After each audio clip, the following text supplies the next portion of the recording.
మీకెందుకు అనడానికి మీరెవరు అసలు? భారతదేశంలో రాజ్యాంగ వ్యవస్థ ఉంది, పార్లమెంటరీ వ్యవస్థ ఉంది, జ్యుడిషియరీ వ్యవస్థ ఉంది, మరి అన్ని వ్యవస్థలు ఉన్నాయి. వాళ్ళు చూసుకుంటారు. మీరెవరు అసలు? మీ పాత్ర ఏంది? మీరు ఒక 10 ఏళ్ళు అధికార పార్టీ టీఆర్ఎస్ పార్టీలో పనిచేసి మరి ఇదే విధంగా మీరు సలహాలు ఇచ్చారా? మరి కేసీఆర్ కు ఒక అనుమానం వస్తుంది. మాజీ సీఎం కు కేటీఆర్ కానీ కేసీఆర్ కానీ మిగతా మంత్రులకు మీరు ఇదే సలహాలు ఇచ్చారా? దివ్యాంగులకు హక్కులను కాలవేయమని చెప్పారా? అందుకే మమ్మల్ని దగ్గర రాయలేదా? ఇప్పటికైనా మా ఇప్పుడు ఉన్నటువంటి ప్రభుత్వం, మేము ఏమనట్లేదు, ఇప్పటికున్న మా మంత్రి గారు సీతక్క గారు స్పందించలే కాదు, ఆవేశంగా కొంచెం బాధపడింది. కానీ సీఎం రేవంత్ రెడ్డి గారు కూడా మేము దివ్యాంగుల పక్షాన రిక్వెస్ట్ చేస్తా ఉన్నాం. దివ్యాంగుల సంఘాల తరఫున మేము విజ్ఞప్తి చేస్తా ఉన్నాం. కనీసం ఆమె ఈ రాష్ట్రంలో కూడా పనిచేయదు. సీఎం రేవంత్ రెడ్డి గారికి అదేవిధంగా కేంద్రంలో ఉన్న ఐఏఎస్ వర్గాలకు ఎంత 99% అప్పు. మరి వికలాంగుల గురించి మరి వికలాంగులందరూ కూడా సివిల్ సర్వీస్, ముఖ్యంగా ఐపీఎస్, ఐఏఎస్, ఐఎఫ్ఎస్ లాంటి సివిల్ సర్వీసులకు అనర్హులని ఒక సీఎంఓ ఆఫీస్లో పనిచేసి ఒక అనుభవం గలటువంటి స్థాయి ఉన్నారు. మరి మీరు ఈ మధ్య కాలంలో ట్విట్టర్లో, ఎక్స్లో మరి వీరందరికీ కూడా పెట్టినటువంటి స్మితి సబర్వాల్ మీ అందరికీ తెలుసు, ఐఏఎస్ అధికారి. మరి వికలాంగులందరూ కూడా పైలట్ గా పనికొస్తారా? వికలాంగులందరూ సమర్థవంతమైనటువంటి వైద్యులుగా పనికొస్తారా? మరి వీళ్ళకు శారీరక దారుఢ్యం తక్కువ ఉంటుంది కాబట్టి అసలు వికలాంగులకు రిజర్వేషన్లు ఎందుకు అనేటువంటి వ్యాఖ్యానం మరి గత 3 రోజులుగా రాష్ట్ర దేశం మొత్తం మీదుగా చర్చనీయాంశం జరుగుతున్నది. మీ అందరికి తెలుసు. దాన్ని పురస్కరించుకొని మరి ఈ యొక్క ప్రెస్ మీట్ అనేది ఏర్పాటు చేయడం జరిగింది. నా పక్కన ఇటున్నది మరి ఎం Gangaram friendly environment for disabled. వీళ్ళంతా కూడా these people are state level organisation working for the cause of the person with disability over 25 years. ఇటు పక్కన ఉన్నది మరి దివ్యాంగుల న్యాయవాదుల సంక్షేమ సంఘం రాష్ట్ర అధ్యక్షులు, అదే తర్వాత ఇటు మహిళా సాధికారత సంఘం అధ్యక్షులు మరి కె రాజ్యలక్ష్మి, ఇటు పక్క మరి ఉస్మాన్ యూనివర్సిటీ పరిశోధక విద్యార్థి పూల నాగరాజు గారు ఉన్నారు. మరి వీరందరూ కూడా ఈరోజు మరి మా మనసును బాధ పెట్టినటువంటి ఆ స్మితి సబర్వాల్ మరి వికలాంగులందరూ కూడా వీళ్ళకి ఈ పోస్టులు ఎందుకు, డెస్క్టాప్ పోస్టులు అయితే సరిపోతాయని చెప్పి మరి ఆమె ఎక్స్ వేదిక ట్విట్టర్ లో పెట్టడం జరిగింది. దాదాపు 4,20,000 మంది ఇప్పటి వరకు స్పందించినారు. మీ ఎంత బాధకరం అంటే మనమంతా ఇప్పుడు విలీన సమాజం, ఇంక్లూజివ్ సొసైటీలో నివసిస్తున్నాం. దాన్ని మరి ఇప్పుడు ఈ ట్రాన్స్జెండర్స్ కూడా ఐఏఎస్ ఐపీఎస్ లాంటి చట్టం వచ్చింది. ఎందుకంటే ఐఏఎస్ అందరికి ఇంతకుముందు లేదు, కానీ ఇప్పుడు ఏం పెట్టారంటే ఎథిక్ కోడ్స్, ఇంక్లూజివ్ సొసైటీ, వికలాంగుల చట్టాలన్నీ కూడా ఎందుకు పెట్టారని అంటే వీళ్ళందరూ కాస్ట్ డీటెయిల్, సైన్ డీటెయిల్, ఐఐటీలు తీసుకోక కాస్ట్ డీటెయిల్ తెలుసుకోవాలి వీళ్ళనే ఉద్దేశంతో మరి వీళ్ళందరూ కూడా పెట్టడం జరిగింది. మరి ఈ సందర్భంగా మేము అడుగుతున్నాం, అసలు ఏ హోదాలో నువ్వు వికలాంగులు పనికిరారు అని ఇచ్చావు? అసలు నువ్వు ఒక గవర్నమెంట్ సర్వెంట్, నువ్వు ఒక జ్యుడిషియరీ మెంబరు కావు, అదే విధంగా పార్లమెంట్ మెంబర్ కాదు. చట్టాలు అనేది పార్లమెంట్ చేస్తుంది. పార్లమెంట్ అంటే డెఫినేషన్ తెలవాలి ఆమెకు. పార్లమెంట్ అంటే డెఫినేషన్ ఏంటంటే లోక్సభ, రాజ్యసభ, రాష్ట్రపతిని ముగ్గురు కలిసి పార్లమెంట్. మా చట్టం తయారైందంటే 535 మంది సంతకం చేసి వస్తే ఆ చట్టం వచ్చింది. మరి వికలాంగులందరికీ కూడా ఏం చేసిండ్రు, ఇంతకుముందు ఐఏఎస్, ఐపీఎస్, ఐఆర్ఎస్లలో కూడా రిజర్వేషన్లు కల్పించిన సంగతి మీ అందరికీ తెలుసు. దాంట్లో అట్లాంటి చట్టాన్ని అసలు వికలాంగులకు ఎందుకు రిజర్వేషన్ కల్పించాలి, ఎందుకు ఇవ్వాలి అనేటువంటి సందర్భంలో ఆమె మరి మా మనసుని బాధపడుతూ కించపరుతూ వ్యాఖ్యానం చేసింది. మరి ఆమె మరి ఇప్పటికి కూడా మరి Balalatha civil service academy is a physically challenged person. ఆమె ఫస్ట్ రోజే నాతో నువ్వు ఎగ్జామ్ రాస్తావా, నీకెన్ని మార్కులు వస్తావో, వికలాంగులు అంతా కించపరుస్తావా, నువ్వు 24 గంటల్లో క్షమాపణ చెప్పాలని మరి బాలలత గారు మరి ఆమెకు ప్రెస్ కాన్ఫరెన్స్ లో సవాల్ విసిరింది. మరి ఆ సవాల్ని స్వీకరించుకొని నాకు వయసు సరిపోతే నీ దాన్ని ఓటు వస్తా, అసలు నువ్వు కోచింగ్ సెంటర్ ఎందుకు నడుపుతా? ఆ బతుకుతున్నది ఈమె ఎవరండి, ఊసి తీసుకొచ్చాను. ఈ విధంగా ఇప్పటికి కూడా ఇంతమంది మేధావులు, లక్ష్మణ్ ఎంపీ, బట్టి విక్రమార్క, సీతక్క, చాలా మంది రాష్ట్రంలో ఉన్నటువంటి బీజేపీ ఎంపీ, వీళ్ళందరూ కూడా మానవ హక్కుల సంఘాలు కావచ్చు, professor Haragopal sir, doctor Nageshwar, మేధావులందరూ కూడా మరి ఇది తప్పు అని వ్యాఖ్యానించినప్పుడు ఆమె ఇంకా ట్విట్టర్లో రెచ్చగొడుతూ మరి వికలాంగులను చేస్తుంది. అసలు వికలాంగులు అంటే ఉద్యోగాలు మీ అందరికి తెలుసు. సీవియర్ డిజబుల్ కాకుండా పాక్షిక వికలాంగులు ఉంటారు కొంతమంది, వాళ్ళన్నిటికీ పనికి వస్తారు. దాంట్లో ఎందుకు అని చేపట్టడం జరిగింది. ఆమెకు ఉన్నటువంటి అర్హత ఏంటి? జ్యుడిషియల్ మెంబరా, ఆమె పార్లమెంట్ మెంబరా, లేకపోతే యూపీపీఎస్ మెంబరా? What is his right to claim that? ఒక ఒక గవర్నమెంట్ సర్వెంట్ అయి ఉండి ఆమె ఏముండాలా, చట్టాలని కాపాడాలి. Nature of duty is not a mandatory, is the servant, సేవకురాలు. ఐఏఎస్ అంటే సేవకురాలుగా ఇవ్వాలి. కానీ ఆమె ఏం చెప్తుంది, వికలాంగులందరికీ ఎందుకు ఐఏఎస్ ఇవ్వాలి, ఐఎఫ్ఎస్ ఇవ్వాలి అని సభ్య సమాజం. దానివల్ల ఏమవుతుందంటే వికలాంగుల యువత నిరాశ నిస్పృహకు గురవుతున్నారు. అదేవిధంగా public, private sector, corporate sector కంపెనీలలో కూడా వికలాంగులకు ఉద్యోగాలు రాకుండా పోతాయి. ఎందుకంటే ఆ మామూలు వ్యక్తి కాదు. సీఎంఓ ఆఫీస్లో 11 సంవత్సరాలుగా మరి సీనియర్ ఐఏఎస్ అధికారిని, ఈ రాష్ట్రంలో 4వ స్థానంలో మరి సివిల్ సర్వీస్ 4వ ర్యాంక్ చెందినటువంటి గొప్ప వ్యక్తి. మరి ఆమెకి ఎంత మైండ్ మ్యాచ్యూరిటీ ఉండాలి వికలాంగులకు. అసలు ఒక అధికారికి అంటే ఈ రాష్ట్రంలో చాలా మంది అధికారులు ఉన్నారు. అసలు మాకు వికలాంగులు రావడానికి ముస్సోరిలో మన రాష్ట్రానికి చెందిన ఉమ్మడి రాష్ట్రానికి చెందిన పిఎన్ యుగంధర్ అని ఒక ఐఏఎస్ ఆఫీసర్ ఉన్నారు. He has worked as the principal secretary to the prime minister. ఆయన ఏం చేసిందంటే ఇంతకుముందు వికలాంగులకు గుర్రఫ్ సార్ ఉండే, గుర్రఫ్ సార్ ఎవరు పెట్టిండ్రు, ఐఏఎస్లు గుర్రాలు ఎందుకు, ఎందుకంటే ఎవడో బ్రిటిష్ పెట్టిందని తీసేసి ఐఏఎస్లు అందరికి కూడా ఇవ్వాలని. దానికి కథ కూడా ఈ ఐఏఎస్ రిజర్వేషన్ రావడానికి మన ఉమ్మడి రాష్ట్రం, మన తెలంగాణ ప్రధాన కారణం వికలాంగులు. కారణం ఏంటంటే ఇక్కడ లోకేష్ అని ఉన్నాడు, జిహెచ్ఎంసీలో పనిచేశాడు. ఆయన ఈ గాట్ 132 ర్యాంక్ ఫస్ట్ అటెంప్ట్ లో, ఓన్ మెరిట్, ఇదే డిజేబుల్, ఇవంతో ఈ గాట్ ద మెరిటోరియస్ పర్సన్. అదే విధంగా సతీష్ ఉన్నాడు, ఇన్కమ్ ట్యాక్స్ లో కమిషనర్. ఆయన కూడా 249 ర్యాంక్ అయినది. అదేవిధంగా సింపాల్ అని ఉన్నాడు, ఆయన కూడా 129.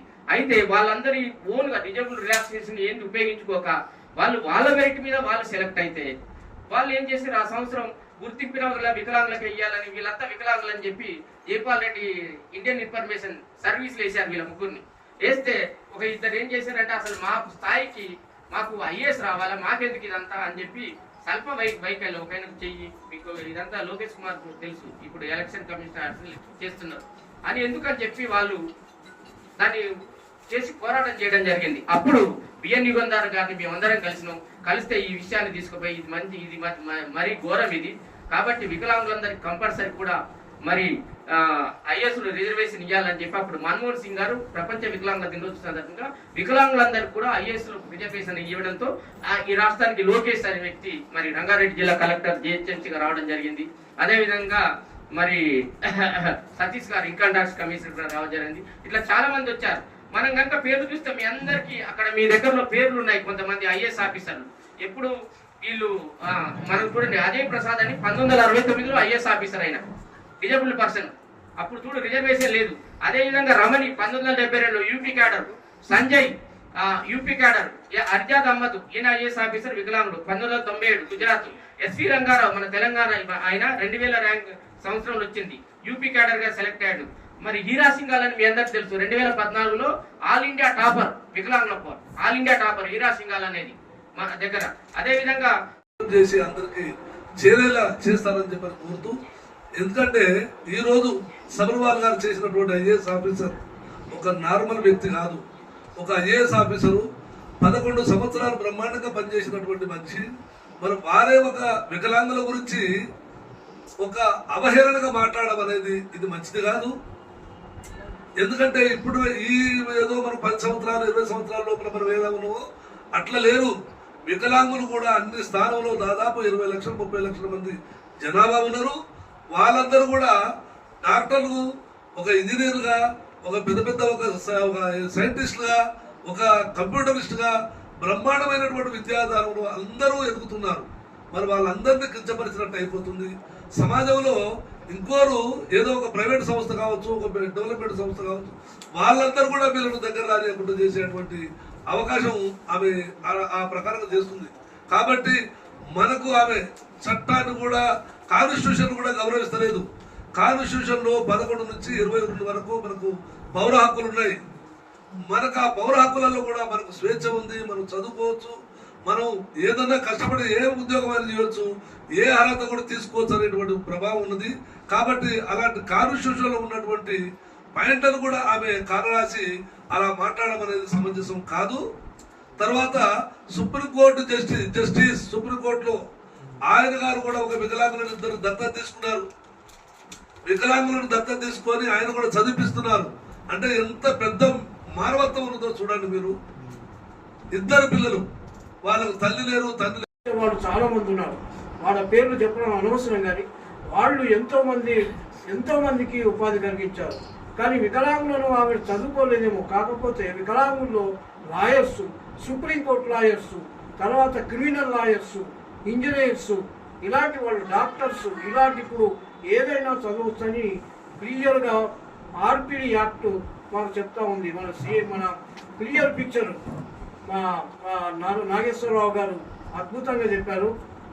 అంతేకాకుండా ఆయన ఏమంటున్నాడంటే, ఏదో తెనాలి రామకృష్ణ గారు ఉన్న మాకు మహాకవి, ఆయన ఏమన్నాడంటే ఆడవాళ్ళు చేసే పనులు కొన్ని ఉంటాయి, మగవాళ్ళు చేసే పనులు కొన్ని ఉంటాయి. అవన్నిటిని ఆలోచన చేసుకోవాలి. ముఖ్యంగా అది చేసుకొని వాళ్ళు అనవసరంగా అనుకుంటున్నారు. ఎందుకంటే కాళ్ళు చేసే పని కాళ్ళు చేయాలి. మాకు ఇప్పుడు మా చెవులకు కళ్ళు ఉన్నాయి, మరి ఆమెకు చెవులకు కళ్ళు ఉండవు. మరి మేము బ్రేవ్ చదువుతాము, ఆమె బ్రేవ్ చదవదు. మేము సైన్ లాంగ్వేజ్ మాట్లాడతాం, సైన్ లాంగ్వేజ్ మాట్లాడదు. మరి ఆమె ఎందుకుంది ఆఫీసర్గా ఫస్ట్ ఆమె రిజైన్ చేసి ఇంట్లో కూర్చోవాలని కోరుతున్నాను నేను. కారణం ఏంటంటే, ఇప్పుడు ఒక ఐపీఎస్ అధికారి ఒక పని చేస్తాడు, ఒక ఇల్లాలు ఒక పని చేస్తుంది, ఒక తండ్రి ఒక పని చేస్తాడు, తల్లి ఒక పని చేస్తున్నాడు. ముందు యూనివర్సిటీ అంటే యూనిటీ అండ్ డైవర్సిటీ, అసలు ఏకత్వంలో భిన్నత్వంలో ఏకత్వం లేకుని ఈ రాజ్యాన్ని, ఈ ప్రపంచాన్ని ప్రశ్నిస్తుంది ఆవిడ. అలాంటి ఆవిడ చాలా అనవసరం, అఘోరం. అది అనవసరమైన కామెంట్లు చేసే వాళ్ళను ప్రతి సమాజం అందరూ కూడా ఖండించాలని కోరుకుంటున్నాను నేను. ఆవిడ ఇంకోటి ఏంటంటే, ఆవిడ తెలియ సత్యం నేను చెప్తున్నాను. ఎందుకంటే ఆ రీసెర్చ్ నేను చాలా విషయాలు చేశాను. ఎవరైతే వికలాంగులను వ్యతిరేకించారో, ఎవరైతే వికలాంగులను ఇట్లా సేవ చేశారో, చిన్నప్పుడు అమ్మాయిలు వ్యతిరేకిస్తే వాళ్ళకు భర్తలు వికలాంగులు దొరికారు. నిజంగా ఇది వాస్తవం. అంటే నేను రీసెర్చ్ చేసి చెప్తున్నాను. వాళ్ళ పిల్లలు వికలాంగులై పుట్టారు. వాళ్లకు అనవసరంగా రాష్ట్రం తర్వాత వాళ్ళు వికలాంగులను అతి భయంకరంగా ట్రీట్ చేసిన వాళ్ళకి వాళ్ళు వికలాంగులు అయ్యారు. ఇలాంటి సందర్భాలు చాలా ఉన్నాయి. అమ్మ స్మిత సగ్రవాల్, నువ్వు బాగా చదువుకోవాలి. నువ్వు చిన్నప్పుడే మనకు బాగా తిని పడుకుంటే కడుపేం పని చేయాలి, కళ్ళేం పని చేయాలి, ఇవన్నీ ఆ పాఠాలు చదువుకొని అందరికీ చెప్పవలసిన దానివి, సమాజంని బాగుపరచవలసిన వాళ్ళవి ఇలాంటి పనులు చేయడం మానుకొని మీరు ఒక యోగి లేకుంటే ఒక సాధు దగ్గరికి వెళ్ళి ఎక్కడన్నా పోయి అడవిలో కూర్చొని పూజ చేసుకోవాలని కోరుతూ వీళ్ళ మీద యాక్షన్ తీసుకోవాలి. కాబట్టి గవర్నమెంట్ స్పందించాలి. ఇప్పటికే సీతక్క గారు, తర్వాత డిప్యూటీ చీఫ్ మినిస్టర్ గారు వీళ్ళందరూ స్పందించారు. దీనికి కేసీఆర్ గారు స్పందించాలని నేను కేసీఆర్ గారిని అభ్యర్థిస్తున్నాను. ఎందుకంటే కేసీఆర్ మరి ఎప్పుడు కూడా ఆయన కూడా ఇలాంటి వాళ్ళని ఎప్పుడు ఖండించలేదు. అంతే వచ్చిన రేవంత్ రెడ్డి గారిని కూడా నేను ఏం కోరుతున్నానంటే, వెంటనే అలాంటి ఆఫీసర్ల మీద ఏం చర్య తీసుకుంటారో మీరు చర్య జరగాలి. గవర్నమెంట్ ఆఫ్ ఇండియాను కూడా కోరుతున్నాను. ఎందుకంటే గవర్నమెంట్ ఆఫ్ ఇండియా వాళ్ళ దగ్గర ఉంటుంది కనుక దివ్యాంగులు అని చెప్పేసి మరి మోడీ ప్రకటించాడు, దివ్యాంగ జనులు అని చెప్పేసి. అలాంటి మోడీని కూడా వ్యతిరేకించినట్టే ఉంది. సుప్రీంకోర్టును వ్యతిరేకించింది. తర్వాత సమాజాన్ని వ్యతిరేకిస్తూ ఆమె ట్విట్టర్లో పెడుతుంది. ఆమెను వ్యతిరేకించి ఆమెను సెలవు తీసుకొని ఆయన అడవుల్లో ఎక్కడైనా కూర్చోవాలని చెప్తూ కోరుతూ మీరు ఈ ఇచ్చిన అవకాశానికి పాత్రికేయులకు, నాగేశ్వరరావు గారికి, వీళ్ళందరికీ కూడా నాతో పాల్గొంటున్న కుమరయ్య గారు ఈజ్ ఆల్సో లాయర్, తర్వాత సంఘంలో మహిళా అధ్యక్షురాలు ఈ అమ్మాయి, తర్వాత నాగరాజు గారు ఇప్పుడే చెప్పినట్టు మన యూనివర్సిటీలో ఎప్పుడు కూడా ఇలాంటి వార్తలు బాగా ఇస్తారు. మీరందరూ కూడా పాత్రికేయులందరికీ నమస్కారం ఒకసారి చెప్తూ సెలవు తీసుకుంటున్నారు. జై హింద్. ఇప్పుడు